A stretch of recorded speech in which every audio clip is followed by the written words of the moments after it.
Full-size sheets of plywood are pretty heavy and cumbersome to manage on your own, so I first cut it into more manageable pieces using the circular saw. I marked the panel slightly oversized so I could cut it to width at the table saw. Then I clamped down my guide and made the cuts.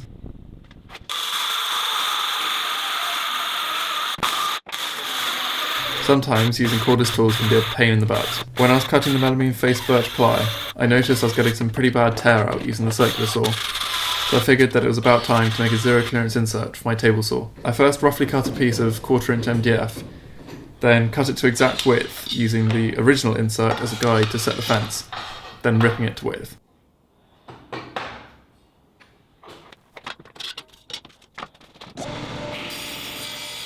I marked the length using the original insert, then cut it to length using the mitre gauge.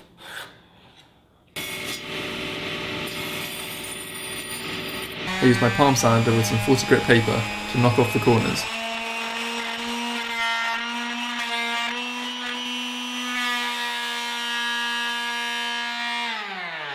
Then I test fitted the insert. I needed to cut a rabbet around the edges for it to sit flush. I did this using the router table. Before I could make the cut in the insert, I first needed to cut a slot for the riving knife to pass through. I lined up the fence with the edge of the current insert, then lowered the new insert down onto the spinning blade. I clearly didn't make the slot big enough, as the riving knife was still hitting the underside of the insert, so I went back and made it bigger.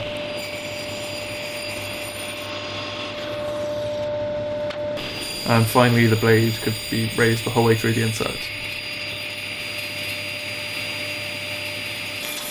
With the insert now in place, I could cut the top panel to width. I cut some scrap 3/4 inch plywood to 54mm strips, which I would then use to make the stretchers.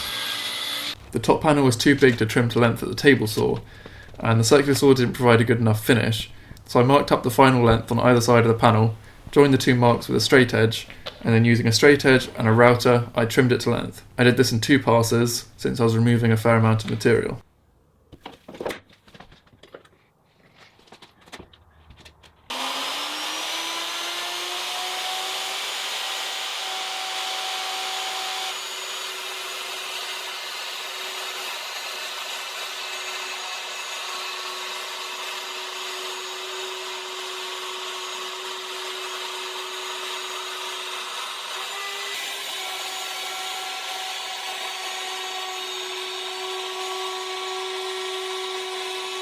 The torsion box has a notch cut out of one corner to create a section that juts out for the sink.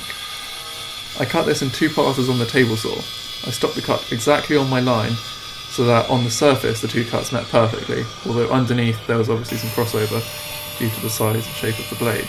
A safer way to remove the excess material would be to cut away the majority of the waste piece with a jigsaw and then make the final cut on the table saw. This would prevent the cut-off piece from binding against the fence like mine almost did, which is quite dangerous. Since glue doesn't bond very well to melamine, I cut dados on the underside at the top for the lattice to glue into. I cut these on the router table, but this doesn't produce a very consistent depth, since it's quite hard to apply even pressure throughout the cut. Next time I would use a router handheld using an edge guide or something, and that would provide a much more consistent depth. With all the long dados cut, I can then cut the lattice to length and cut the stretchers that go in between. Each stretcher also gets a dado. I cut these using my exact width dado jig, which is much cleaner and much faster.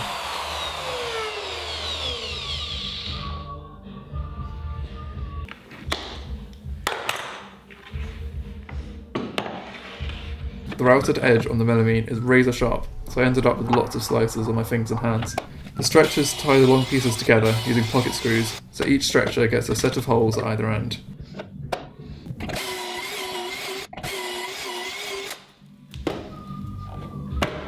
I glued the long sections in place before fitting the stretchers so that I had something solid to tie them into. Some areas were big enough that I could fit the drill in to screw the screws in. However, some were too small, so I made a handheld screwdriver by drilling a 6mm hole into a block of poplar and then hammering in the screwdriver bit. This worked for the hard to reach areas, but was very slow going.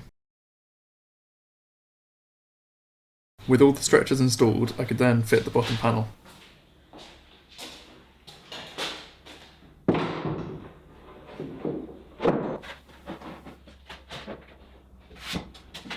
To know where to drill the holes, I transferred the location of the lattice onto the face of the plywood, then marked where I wanted the screws.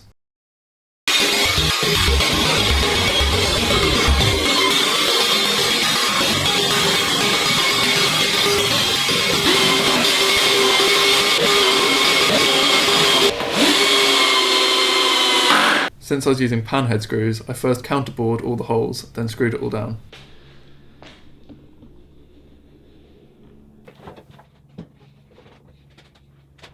To test the strength of the torsion box, I placed it between two chairs and sat on it, and then I stood on it. It held up just fine. The creaking is from the chairs, I promise. In the next part, I will be building the cabinets that sit on the top of the torsion box. Until then, thanks for watching.